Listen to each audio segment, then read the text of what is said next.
As my niece and I settled in for a night of house sitting at my elder brother's place while he and his wife were away, a curious moment unfolded. Amid our lively discussions about our plans for the following day, my niece surprised me by indicating she was ready for bed. With swift determination, she slipped into the closet without hesitation, leaving me momentarily stunned. Hastily reaching out to stop her, I was met with a puzzled look. I'm Melissa, a 24-year-old housewife, and my brother, 5 years my senior, has always been a steadfast presence since we lost our parents early in life. Our bond remained strong even after we both married, and we continue to lean on each other for support. While my in-laws are wonderful, they reside in Alaska, making it challenging to rely on them for immediate assistance.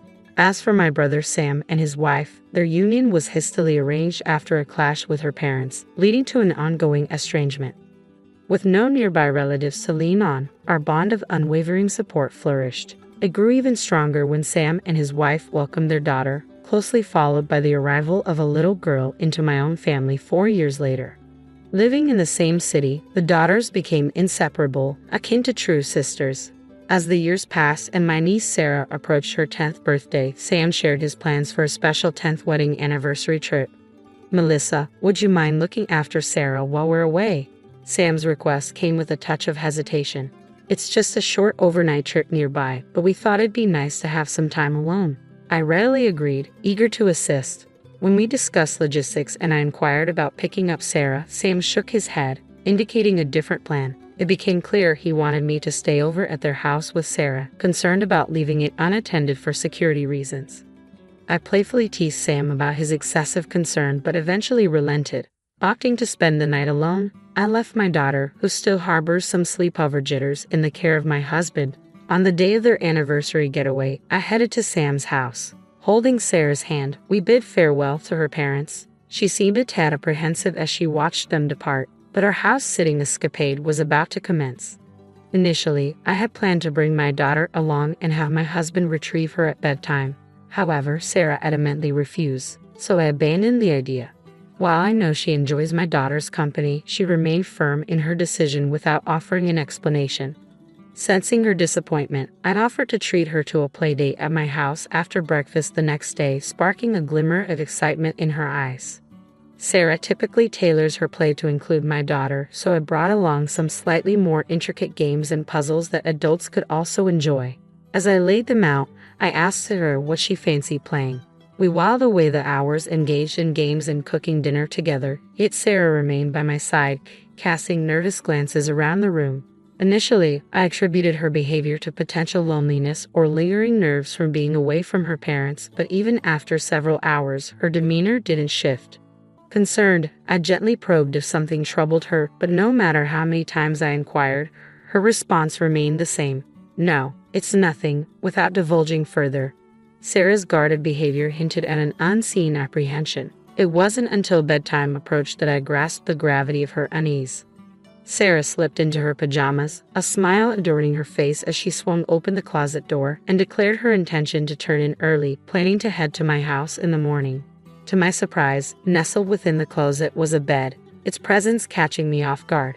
Attempting to make sense of the situation, I watched as Sarah swiftly settled onto the bed, bidding me good night while nudging the door closed.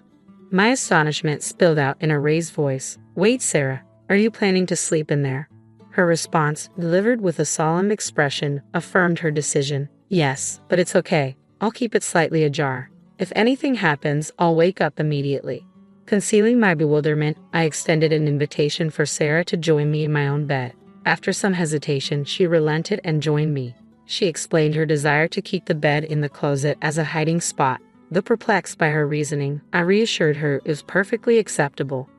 With a bright tone, I queried why she felt the need for a hiding spot.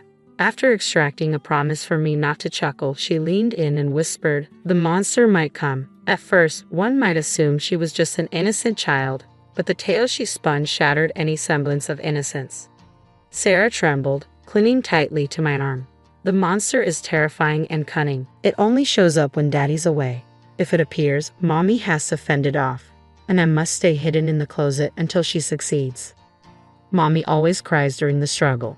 Once, I tried to assist her, but the monster's banging on the closet door scared me so much. I wrapped my arms around Sarah, feeling her tremble against me, and sighed deeply. Perhaps this monster was more than a bedtime tale. It felt too real. The revelation of my sister-in-law's affair, discovered in such an unexpected manner, left me adrift. If the supposed monster was indeed her lover, it wouldn't dare approach this house while she was absent. Yet Sarah firmly believed it targeted days when Daddy was away. As I observed Sarah's vigilance throughout the day, her proximity a shield against potential threats, my heart ached. Considering the gentle soul of my niece and my brother's unwavering trust in his wife, anger swelled within me towards my sister-in-law. But above all, I yearned to offer solace and reassurance to Sarah. I gently clasped Sarah's hand, offering her a reassuring smile. "Don't worry, Auntie's here today. You mentioned the monster is cunning, right? Well, it'll be caught off guard by a stranger like me and won't dare to come near the house. Besides, your mommy, who the monster always targets, is safe with Daddy right now, so it can't harm her." Despite my attempts to ease her anxiety, Sarah remained clouded with worry, unaware of the monster's true identity. With each passing moment, her apprehension grew, fearing an imminent attack. She suggested we seek refuge together in the closet, prompting me to encourage her to share her concerns about the monster. I hoped that by addressing her fears one by one, she would eventually find peace and drift off to sleep. As I listened to Sarah's distressing revelations, I realized I couldn't simply remain idle. Without hesitating, I whisked her out of the house, disregarding her attire, and swiftly drove us home. Upon arrival, I briefed my husband on the situation and coordinated for him and his friends to spend the night at Sam's house. Around 10 p.m., after my husband and his companions had departed, I received a call from Sam inquiring about Sarah's well-being. "Has Sarah already retired for the night? Don't forget to take care of yourself and your family too. Ensure the house is securely locked. Good night," he advised before bidding farewell. After inquiring about Sarah, Sam urged me to ensure the door was securely locked before retiring for the night. His stern warning resonated deeply, and I fought to steady my voice as I assured him. Once the call ended, I glanced at the peaceful slumber of Sarah and my daughter, steeling myself to confront the lurking menace. The following morning, my husband returned from my brother's house, and my emotions swirled with a mixture of fear and anger as he recounted the events of the previous night. Relief washed over me, knowing my actions had been justified. We spent the remainder of the day at home, anxiously awaiting my brother and his wife's arrival to retrieve Sarah. Upon laying eyes on me, my brother's demeanor shifted to stern interrogation. He demanded to know why Sarah and I had departed his house during the night. "Why didn't you stay put as I instructed? I explicitly warned you not to leave. You claim to understand, so what possessed you to return home on your own?" His accusations left me feeling uneasy, prompting me to question how, while on a trip, he was aware of our absence. Avoiding direct eye contact, he reluctantly confessed, "We provided Sarah with a smartphone equipped with GPS." His revelation contradicted his earlier insistence on not leaving the house during our phone call the previous night. If he had indeed monitored the GPS, he would have easily discerned our departure. Suppressing my urge to confront Sam then and there, I maintained a composed demeanor, mindful not to disturb the children in the adjacent room. "By the way, did you have visitors last night?" My brother's tone shifted, his concern palpable. "Two unfamiliar men showed up at your house late. Who are they? Why would they come to a house that's meant to be occupied only by Sarah and you in the dead of night?" His voice quivered, though not from fear of the unknown intruders, but from a different source altogether. As he spoke, it became evident he was treading cautiously, his eyes darting around. "About those men," I pressed for clarification, but my brother's attempts at evasion were interrupted by his wife, Kate. Whether she was anxious about further discussion or for other reasons, she abruptly called for Sarah and declared they were heading home. As Sarah emerged from another room upon hearing her mother's call, Kate seized her hand with an unmistakable force. Abruptly, Sam's demeanor shifted, his words carrying an abrupt finality. "I can't forgive what happened, but we're leaving today," he declared, urging Sarah to depart the room. Despite my efforts to dissuade them, my brother and his wife remained resolute in their decision to leave. Ignoring my pleas, they pressed on without a backward glance. Witnessing Sarah's resistance to her parents' departure, I swiftly drew her close. "What's going on?" Kate's startled cry echoed as she released Sarah's hand, but I shielded the child behind me, creating a barrier between us and the departing couple. Amidst their hostile tirade, my husband and I stood firm, adamantly refusing to surrender Sarah. As they advanced toward us with fury in their eyes, we managed to usher them out of the room, firmly asserting our stance against allowing Sarah to be taken away. Swiftly, a waiting police officer intervened, promptly detaining the agitated couple. Confusion reigned as the officers attempted to contact my brother and his wife. Sam vehemently insisted to the officer that it was we who should be detained, alleging that we had taken Sarah from her home and were holding her against her will. My sister and her husband have abducted her from her rightful place. Please rescue her swiftly, he implored, despite our protests. Our daughter, emerging from the chaos, sought refuge behind me, engaging Sarah in a bewildered conversation, affirming she was not being held against her will. Sam's stern demand for Sarah to accompany him fell on deaf ears as she clung to my side, paralyzed by her father's towering anger. Kate remained silent beside the officer, casting furtive glances at Sam, hinting at an unspoken message intended for him and Sarah. As the officer restrained Sam, who was causing a scene at the entrance, my husband intervened, holding his smartphone aloft. Sensing the tension, I ushered Sarah and our daughter back into the adjacent room, urging them to close the door to muffle any sounds. With their safety ensured, my husband silently played a video he had recorded in my brother's house the previous night. As the footage unfolded before their eyes, a ghostly pallor washed over the couple's faces, betraying the shock of realization. The video unfolded with eerie precision, capturing the quiet turning of the house key followed by the stealthy entrance of two unknown men, seemingly armed with a duplicate key. Their jovial demeanor upon entering, coupled with mentions of my brother's name, sent shivers down our spines. "You guys are ghosts too, huh?" they quipped, followed by a chilling joke about discounted rates, invoking my familial connection. With smirks etched across their faces, they directed their attention to my husband and his friends. Evading direct inquiries, my husband's friend offered a vague response, prompting one of the men to boast about the sum paid, hinting at a close relationship with my brother and his wife. Their unsettling remarks took a darker turn as they casually mentioned their plans involving Sarah. As the camera caught a glimpse of their profile, a sinister aura emanated, rendering them more villainous than any mere monster. From my vantage point, the screen remained obscured, but the chilling audio alone sent shivers down my spine. Following the playback, my husband's friends wasted no time interrogating the intruders, probing into their frequent visits and habitual pairings. Their inquiries soon turned to Sarah and me, a sense of urgency tainting their tone. My husband's terse admission of our absence seemed to jolt the intruders into reality, realizing the gravity of their situation. With mounting tension, the men made a hasty exit, their hurried departure leaving lingering questions in their wake. Whether they had overlooked my husband's recording until the last moment or deliberately concealed its existence remained unclear. My brother, appearing visibly shaken, vehemently protested his ignorance, clinging to the belief that he was being framed. However, the damning evidence presented in the video, entrusted to me and young Sarah by my brother, shattered any lingering doubts.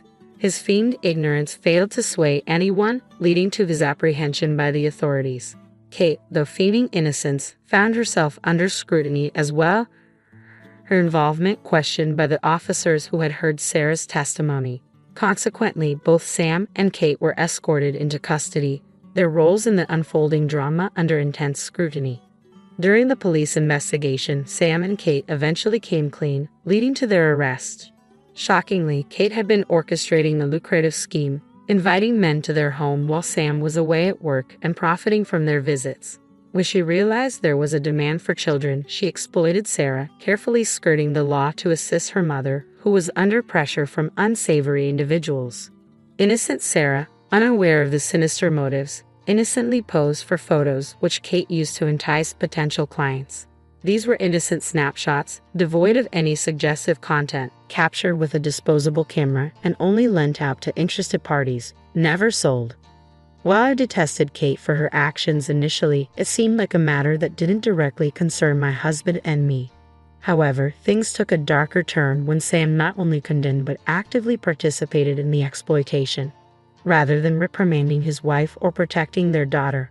So, instead of addressing the issue, Sam decided to expand the operation, recruiting men to become clients, believing that more employees would lead to increased revenue. With this simple yet flawed logic, he devised a plan to involve me in his business. Knowing I would never willingly agree, he resorted to coercion, using the threat of exposing the photos as leverage. Their scheme took a sinister turn when they carefully selected a day when the neighbors were absent, locking both Sarah and me inside their house. Then, without a second thought, they exchanged their house key for a large sum of money and departed on a pre-planned vacation, leaving us behind. Unbeknownst to them, Sarah, who had always dutifully obeyed their commands, chose to reveal the truth in order to protect me.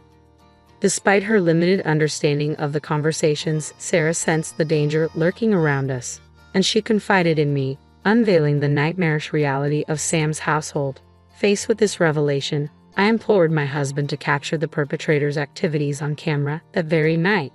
Their inadvertent disclosure provided crucial evidence for the police, prompting swift action upon my report. Simultaneously, I notified child welfare services to ensure Sarah's safety. From the vantage point of the police bus, we watched as Sam and Kate were apprehended at their doorstep, finally shielding Sarah from their grasp. Despite being first-time offenders, the severity of their crimes, including violations of child welfare and anti-prostitution laws, warranted their imprisonment.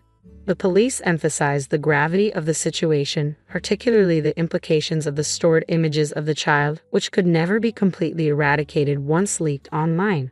The chilling reality of their actions struck me to the core as the police relayed this information.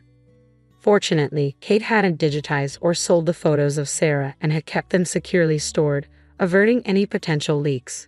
It's baffling to comprehend how my once kind and dependable brother Sam could devolve into such a monstrous figure. Until then, our relationship had been characterized by mutual support, making it all the more frightening to realize how deeply he had descended into darkness. Despite their arrests, I still grapple with the enormity of their actions. Following Sam and Kate's apprehension, the authorities also interrogated the other individuals involved. Initially, they attempted to claim innocence, arguing that it was merely an attempted crime. However, the discovery of a child's photograph in their possession and the revelation of additional criminal activities confessed by Sam and Kate during the investigation led to their arrest on multiple charges. After dealing with the monsters and their associates, our next concern was Sarah's well-being. With both her parents unfit for guardianship and no family willing to step in, Child Protective Services decided to remove her from their care. While this was a relief, Sam and I faced the harsh reality that neither of us had parental figures, and Kate's family had severed ties. We discovered that if we couldn't find a suitable guardian within Kate's family, Sarah would be placed in foster care. After much deliberation with my husband, we made the decision to adopt her. Sarah held a special place in my heart, and I couldn't bear the thought of parting ways with her. Thankfully, my husband shared my sentiment, and we saw this as an opportunity to start anew in the countryside, closer to my in-laws. Moving to the countryside not only provided Sarah with stability but also allowed my daughter to spend more time with her grandparents, whom she adored. She was thrilled to have Sarah as her older sister, fulfilling her long-standing wish. Free from the clutches of her parents, Sarah quickly adapted to her new role and environment, embracing a life filled with peace and happiness. A sense of futility permeated my role as Alex's wife, as the resonance of his demanding voice cut through the clatter of dishes like a sharp knife. "Era, bring me some tea now," he commanded, impatience evident in his incredulous tone. My hand, immersed in soapy water, hesitated. "Hold on, I'm doing the dishes," I responded. His disdainful interruption came swiftly. "Stop that and bring me the tea quickly. Can't you follow simple orders?" I started to explain, only to be met with a harsh verdict. "What a useless wife you are. Make me some sweet coffee, please." Mrs. Whitmore, my mother-in-law, voiced her opinion from the living room, devouring a slice of cake taken from the fridge, her eyes gleaming with malice. A sigh escaped me as I glanced at the towering pile of dishes. "There are so many. Leave them for later. Just do what we say, useless wife." Alex's voice lashed out like a whip, each word stinging. I, Era, a 28-year-old working mother, found myself ensnared in a life that resembled more of a prison than a home. Married at 23, my hope for love and companionship had given way to the overbearing presence of Alex and his demanding mother. Our 4-year-old son remained the sole source of joy in my bleak world. Living in Alex's parents' house, a decision forced upon me after my father-in-law's passing, felt like a perpetual struggle. Initially sympathizing with Mrs. Whitmore's supposed grief, it soon became apparent that I was nothing more than a pawn in her cruel game of domestic tyranny. Cooking, cleaning, working, my efforts were never enough. Meals were either left untouched or criticized harshly. "The stir-fry is so half-hearted," Mrs. Whitmore would scoff. "I'm busy and can only make simple things," I'd respond, attempting to keep my voice steady. "That's why I hate backtalk from a daughter-in-law," she'd snap. Their cruelty escalated over time, shifting from harsh words to a chilling silence, ignoring me entirely as if I were a ghost haunting my own home. 5 suffocating years passed, and as Alex and I turned 35 and 33 respectively, the oppressive atmosphere remained unchanged. My mother-in-law, now 63, seemed to thrive on my misery. One evening, as I trudged home from work, a heavy realization settled over me. My existence seemed pointless in their eyes, a shadow unseen and unheard. The only voice that acknowledged me was that of my son, and the thought of losing even that small recognition became unbearable as I returned home. I initiated the cooking process immediately, attempting to push away the gloom that had settled in. I prepared mapo tofu, fried chicken, and a stir-fry with bell peppers and pork, hoping to infuse some semblance of normalcy into our dinner. "Bring me the mayo," Alex abruptly commanded, breaking his long silence. "Sure, here you are," I replied, handing him the mayonnaise. His first words to me in ages were not of gratitude or conversation, but a mere order. It proved to be the final straw, the breaking point of my patience and tolerance. The evening took a turn for the worse when Mrs. Whitmore demanded, "Clean the toilet." "What now?" I gasped. "Yes, now," she insisted, her voice dripping with venom. Unable to contain my frustration, I snapped back. "Don't say such a thing while we're eating. It's nasty, just like your heart," she hissed. Our argument escalated quickly, with Alex interjecting, demanding I apologize to his mother. However, I refused, standing my ground for the first time in years. The conflict reached its peak, and in that moment, a decision crystallized within me. I needed to escape this toxic environment, not just for my sake, but for my son's as well. Retreating to my room, my resolve hardened. I downloaded divorce papers, filled them out, and slammed them in front of Alex.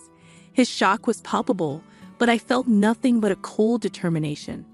"I'm filing these," I declared, my voice steady. Facing my husband's bewildered expression, I realized I had finally stepped out of the shadows.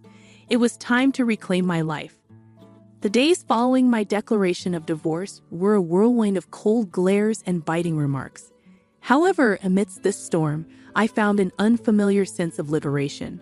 One evening, as I served dinner, Mrs. Whitmore looked at the meal with disdain. "You call this food? Even a child cooks better," she remarked. Biting my tongue, I focused on my son's smiling face, and Alex chimed in sarcastically, "Oh, playing the perfect mother now, are we? What a joke." I sensed the anger simmering within me, yet I maintained my composure. "I'm just trying to make a nice dinner for our son," I stated calmly. Mrs. Whitmore snorted dismissively, saying, "Don't act high and mighty. You're just a burden in this house." The tension at the table became palpable, with Alex's attempts to belittle me only intensifying. "So, Era, have you thought about how you'll survive after the divorce? You can barely keep a house, let alone your own life," Alex remarked. I looked him straight in the eye, asserting, "I have been supporting this family for years. I'm not worried about taking care of myself and our son." His smirk faded slightly, a flicker of unease crossing his face. Mrs. Whitmore quickly intervened, saying, "Don't be absurd. You need us more than we need you." The conversation turned to finances, a topic they usually avoided. "You do realize that without my salary, this household would crumble," I stated, more to myself than to them. Mrs. Whitmore scoffed, claiming, "We'll manage. We don't need your pity money." However, Alex's silence spoke volumes. He knew the truth. Without my income, they would be in dire straits. In the following days, their behavior became increasingly erratic. Mrs. Whitmore oscillated between trying to sweet-talk me into staying and hurling insults when I didn't comply. Alex, on the other hand, seemed lost, his arrogant facade crumbling as the reality of his financial dependence became undeniable. One afternoon, I overheard a conversation between them that chilled me to the bone. "She can't leave us like this," Alex hissed. "We need her money." Mrs. Whitmore's reply was cold and calculated. "Don't worry. I have a plan. We'll make her life so miserable she won't dare to leave." Hearing their true intentions laid bare was a revelation. They didn't care about me or our son. It was all about control and money. That night, as I lay in bed, a plan began to form in my mind. If they wanted a battle, I would give them one, but it wouldn't be fought with words or petty arguments. I would get them where it hurt the most: their pride and their pockets. The next morning, I started putting my plan into action. I contacted a lawyer, a sharp and renowned woman. "I want a divorce, and I want to make sure they don't get a penny more than they deserve," I told her. She nodded, her eyes glinting with determination. "We'll make sure of that. You've been the sole breadwinner, right? We'll use that." As the days passed, my resolve only grew stronger. I embarked on the task of documenting everything: the insults, the financial manipulation, even the smallest grievances. It was time to turn the tables, time for them to face the consequences of their actions. As I built my case, a sense of empowerment filled me. For the first time in years, I felt like I was in control of my own destiny. The shadows of discontent were slowly lifting, and in their place, a new dawn was emerging. As the divorce proceedings began, the atmosphere in the house grew increasingly toxic. Yet with each passing day, my sense of fear diminished, replaced by a steely resolve. One evening, Mrs. Whitmore tried a different tactic. "Alara, dear, why don't we forget all this nasty business? You know we're family," her words dripped with insincerity. I met her gaze unwaveringly. "Family doesn't treat each other the way you've treated me," I responded. Alex, who had been quietly observing, scoffed. "Oh, playing the victim now. You're not as innocent as you pretend to be." I felt a surge of anger but kept my voice calm. "I'm not playing anything, Alex. I'm just no longer willing to be your scapegoat." The conversation turned, as it often did, to finances. "You think you can just take our son and leave? How will you support him?" Alex challenged. I smiled, a small, confident curve of my lips. "I've been supporting this family for years. I think I can manage." Mrs. Whitmore's expression twisted into a sneer. "You're nothing without us. You'll come crawling back." Their words no longer held power over me. I knew my worth, and I knew the truth. The next day, I met with my lawyer again. She laid out the strategy clearly. "We'll expose their financial dependency on you. It will play a crucial role in the custody battle and the division of assets." I nodded, feeling a sense of vindication.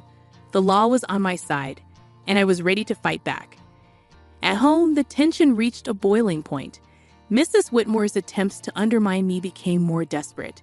"You think you're so smart," she spat one evening, "but you're just a cold-hearted woman abandoning your family." I looked her straight in the eyes. "No, I'm a woman who's finally standing up for herself." "I'm done," I declared. Alex jumped in, his voice laced with venom. "You'll regret this. You can't survive without me." However, his threats fell on deaf ears. I was done being intimidated. As the days went by, my preparations for the court battle intensified. I gathered financial statements, recorded their abusive remarks, and collected evidence of their negligence. One afternoon, as I was organizing my documents, my son came to me. "Mom, are we going to be okay?" His voice was small, uncertain. I pulled him into a hug, feeling a surge of protectiveness. "Yes, sweetheart, we're going to be just fine. We're leaving this place, and we're going to start a new, happy life. Just you and me." His arms tightened around me, and in that moment, I knew I was making the right decision. I was fighting not just for myself, but for my son's future. The day of the court hearing loomed closer, and with it, a sense of impending freedom. I was ready to face Alex and Mrs. Whitmore, ready to end their reign of control and emotional abuse. I was determined to reclaim my life and give my son the peace and happiness he deserved. It was time for justice, and I was determined to see it served. The day of the court hearing arrived, a day I had been anticipating with a mix of dread and determination. As I sat across from Alex and Mrs. Whitmore in the courtroom, I felt a sense of surrealism. This was the moment where everything would change. The proceedings began with a cold formality. Alex's lawyer portrayed him as a devoted husband and father struggling under the weight of false accusations. Mrs. Whitmore played the part of the grieving mother-in-law wronged by an ungrateful daughter-in-law. However, their performance was transparent, their lies brittle. When my turn came, I spoke clearly, my voice steady. I have been the sole provider for this family for years. My husband's employment and his mother's manipulation have been constant sources of strain. Alex interjected, his voice laced with false hurt. Alara, how can you say these things? I've always supported you. I turned to him, my gaze unwavering. Support is more than just words, Alex. It's about actions, and your actions have shown nothing but selfishness and cruelty. The judge listened intently as I presented my evidence. Financial statements, recordings of their verbal abuse, and testimonies from neighbors who had witnessed their behavior. The truth was undeniable, and as the evidence mounted, Alex's facade began to crumble. Mrs. Whitmore's composure cracked, her mask of innocence slipping away. The courtroom was silent, the air thick with tension. Then came the revelation that sealed their fate. My lawyer presented photographs and documents proving Alex's infidelity and Mrs. Whitmore's illicit affair with a wealthy neighbor, Mr. Harwood. The courtroom erupted in murmurs as the images were displayed, showing them in compromising positions. Their deception was laid bare for all to see. Alex's face turned ashen, his eyes wide with shock. Mrs. Whitmore's expression twisted into one of fury, her hands trembling. You invaded our privacy. Mrs. Whitmore shrieked, her voice shrill. I looked at her, my voice calm but firm. No, I exposed the truth, a truth that you both have been hiding for too long. The judge called for order, but the damage was done. Their credibility was shattered, their lies exposed in the harsh light of the courtroom. As the hearing came to a close, the judge's verdict was clear. I was granted full custody of our son, and a fair division of assets was ordered. Alex and Mrs. Whitmore were left with little more than their shattered reputations. Walking out of the courtroom, I felt a weight lift off my shoulders. The years of manipulation and emotional abuse were finally over. I had stood up to my oppressors and emerged victorious. The sweetest moment came when my son ran into my arms outside the courthouse, his face bright with relief and happiness. We did it, Mom, he said, his voice filled with joy. Yes, we did, I replied, holding him close.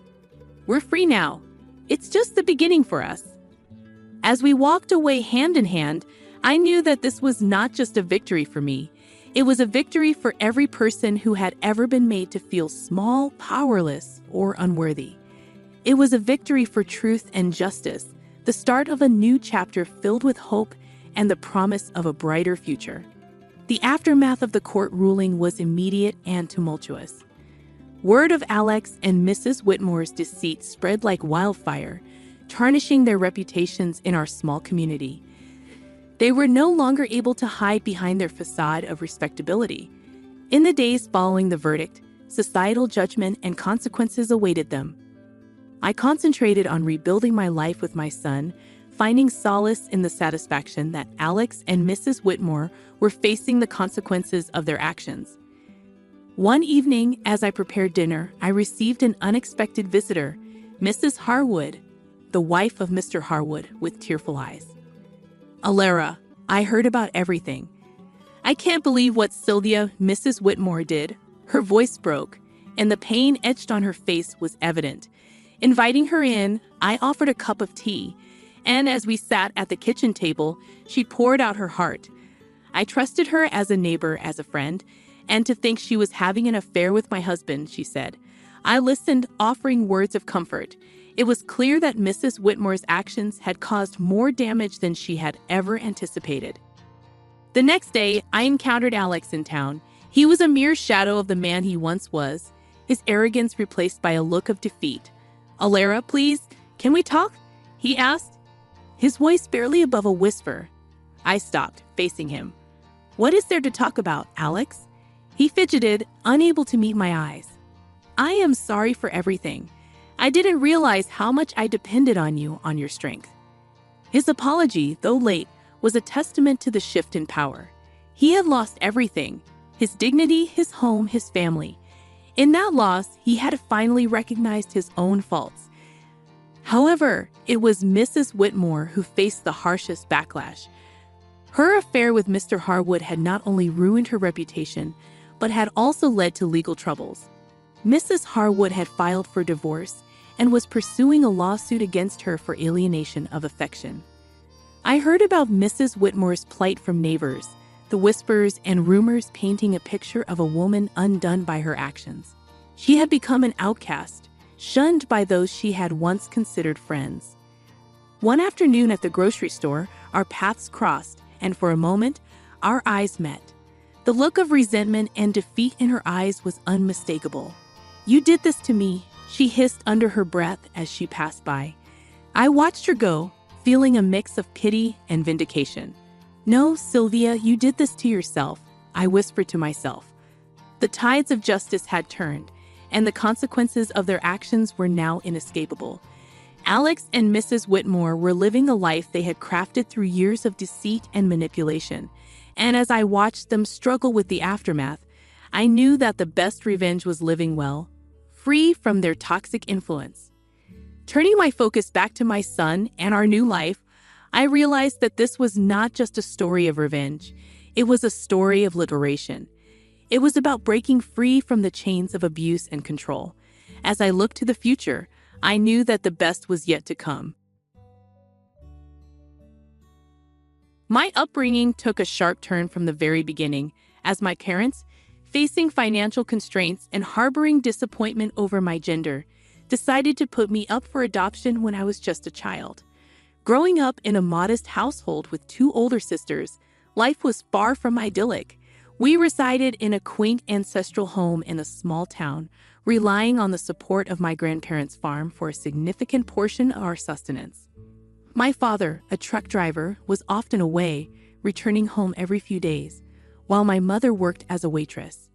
Being the unplanned third child, I discovered the unwelcome circumstances of my arrival as I matured. My parents had initially contemplated getting rid of me, but medical concerns dissuaded them. Moreover, my mother's desire for another daughter led to disappointment when I, a boy, arrived. Growing up, my small-town existence became colored by the embarrassment of being dressed in my sister's discarded clothes, a consequence of my mother's practicality in reusing outfits. School became a challenging environment where I faced ridicule for wearing a girl's uniform and sporting long hair. Complaints only resulted in punishment from my mother. As I navigated childhood, I absorbed a constant stream of abuse and harsh words from my parents. My father's sporadic presence offered little solace, as he fluctuated between a neutral stance and moments of cruelty akin to my mother. My resentment grew as I realized my sisters consistently received the best while I got their leftovers. Rebellion became my coping mechanism, a response to the injustices I perceived. I wasn't a saintly child. I directed my frustration towards my parents, holding them responsible for my misery. Grounded and left to fend for myself, I faced the struggles of a 6-year-old grappling with an unjust reality. A pivotal moment occurred when severe bullying in the playground pushed me to the brink. Upon discovering my sister's new holiday clothes, I succumbed to a fit of frustration, cutting them into confetti. While I regret my actions, they stemmed from a place of pain rather than malice. Instead of understanding my turmoil, my parents deemed it a sin deserving the harshest punishment. They decided to put me up for adoption. Despite waiting for a month, no one stepped forward to take me in. The frustration that followed was directed at me, reinforcing the narrative of my perceived worthlessness. In the midst of it all, I overheard my mother expressing how unwanted I was, further deepening the wounds of rejection.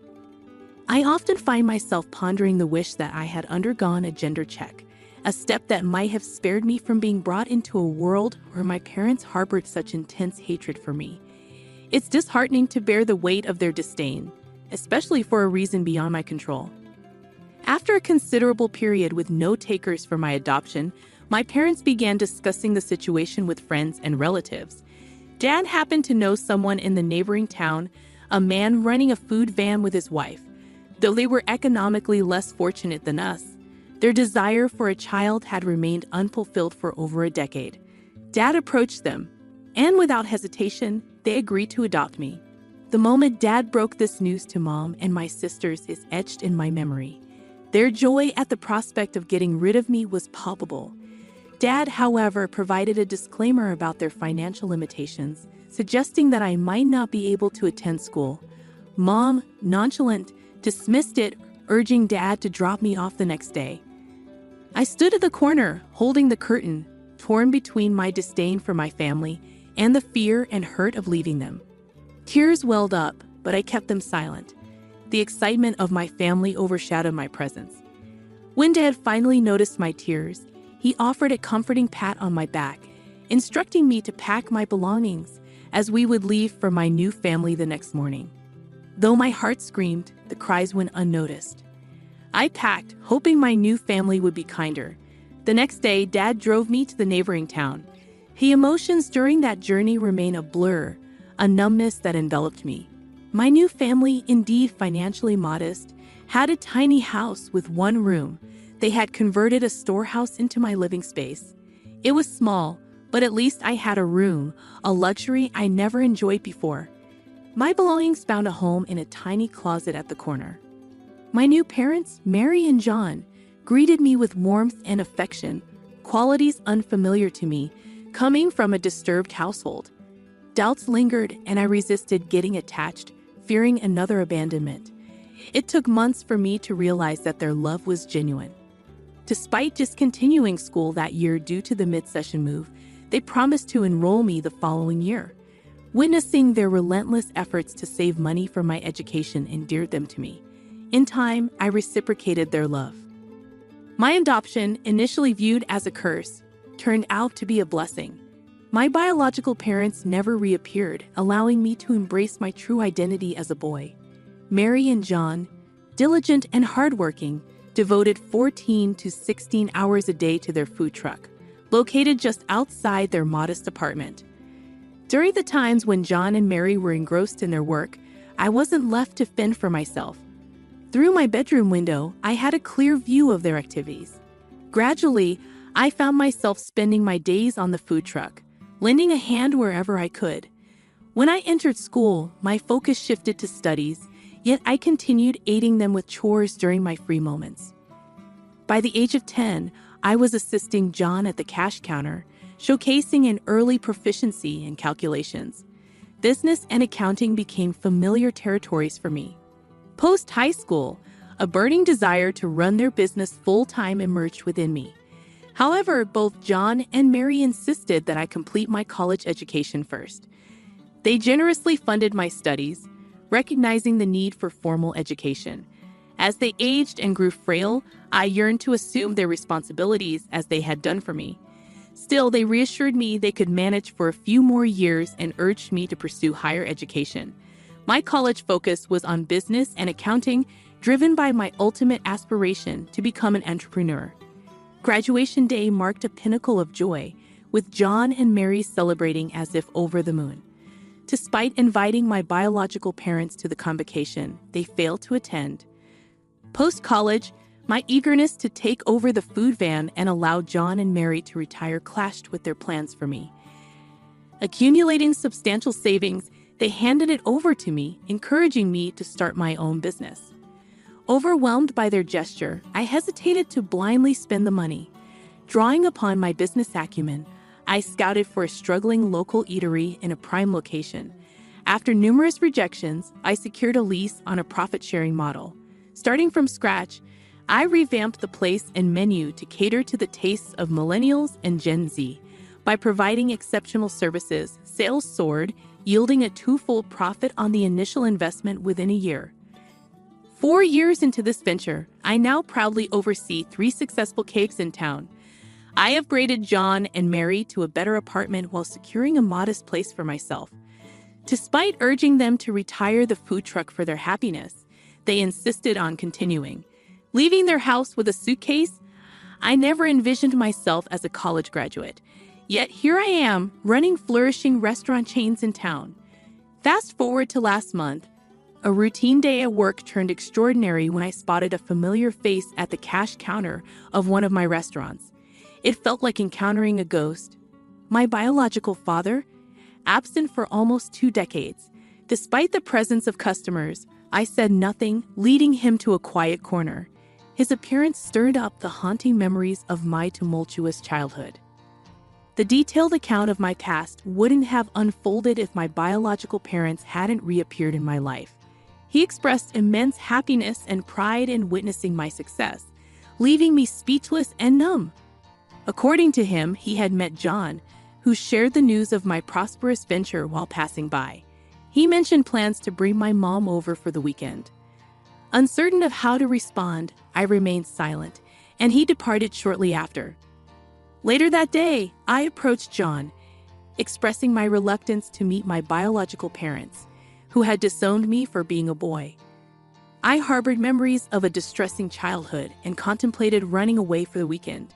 Mary insisted on forgiveness and moving forward, urging me to meet them. Reluctantly, I agreed, setting the condition that Mary and John be present during the encounter.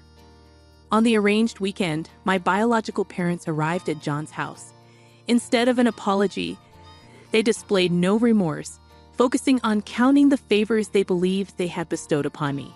My mother asserted that I should be thankful for finding good parents in John and Mary, who had raised me to be successful. Despite my inner turmoil, Mary's reassuring hand gesture prompted me to diplomatically express gratitude for having them as my parents. The meeting felt awkward, leaving me unsettled. The next day, a call from my mother, whose voice I hadn't recognized in 2 decades, unveiled a demand for money.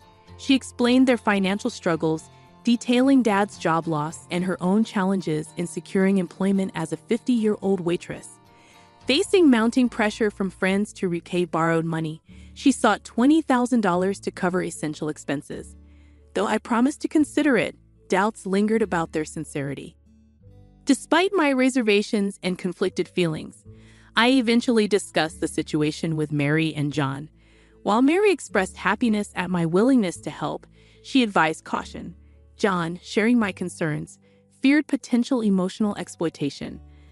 After much contemplation, I decided to take a gamble and transfer the money to her account, hoping to assist my family in need.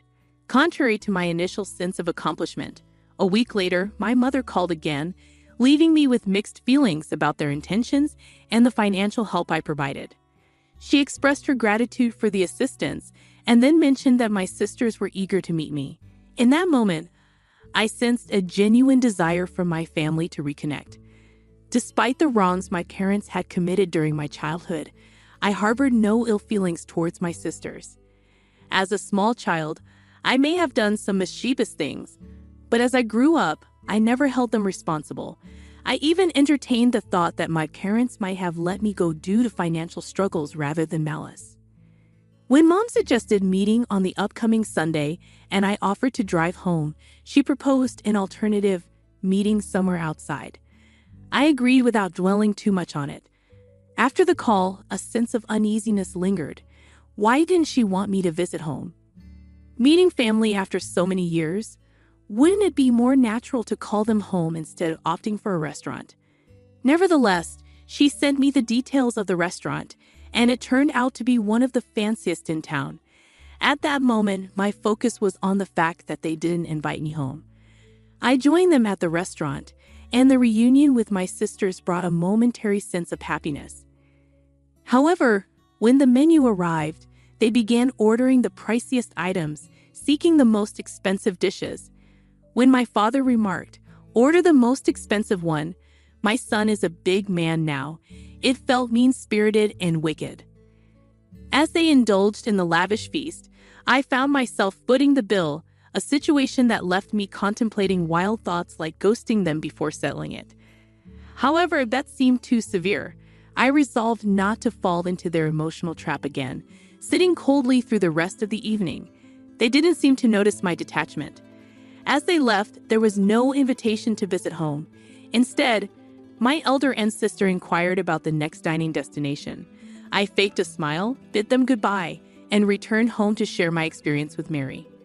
Mary, a kind and independent woman, found their behavior disturbing. She advised me not to be a fool, not to dwell on them, and to focus on my own life. I heeded her counsel, not responding to my sisters or mother when they called.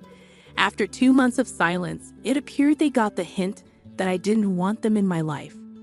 In the subsequent update, I acknowledged the support and shared my decision to stop responding to my sisters and biological parents, realizing they seemed interested only in money.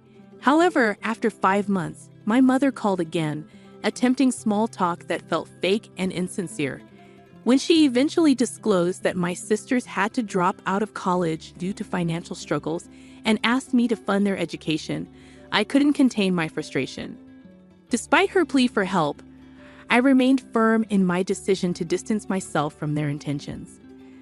I was at work during that call and wanted to keep a clear head, so I decided to hang up. However, she persisted, calling again in the evening. Initially ignoring her calls, I realized that avoidance wasn't a solution. The next time she called, I answered. She immediately delved into discussing my sister's eagerness to rejoin college and inquired about my payment plan, whether in a lump sum or semester-wise. She suggested transferring the entire amount to her, and she would handle the tuition before each semester. I interrupted her, expressing my reluctance to make any payments. To her surprise, I firmly stated that I had no intention of contributing. She inquired about the refusal, suggesting installment payments, but I reiterated my stance, emphasizing that my elder sister's education wasn't my responsibility, particularly given my parents' abandonment. I pointed out the opportunistic nature of their sudden interest in me due to my financial standing. This incited her anger, and she retorted that I owed them for bringing me into the world, asserting my duty to care for them. Although I had much to say, my words fell on deaf, narcissistic ears. I acknowledged my gratitude to my actual parents, John and Mary, who had earned the titles of mom and dad through their love and care. In contrast, my biological parents had no place in my life. They had discarded me at the age of 6. As she hurled abuses, I simply responded with the wrong number and hung up. Regardless of how I may be labeled, I refused to squander my hard-earned money on a so-called family that had abandoned me. Addressing a comment from the previous updates about calling John and Mary by their names instead of mom and dad, I clarified that I indeed referred to them as mom and dad.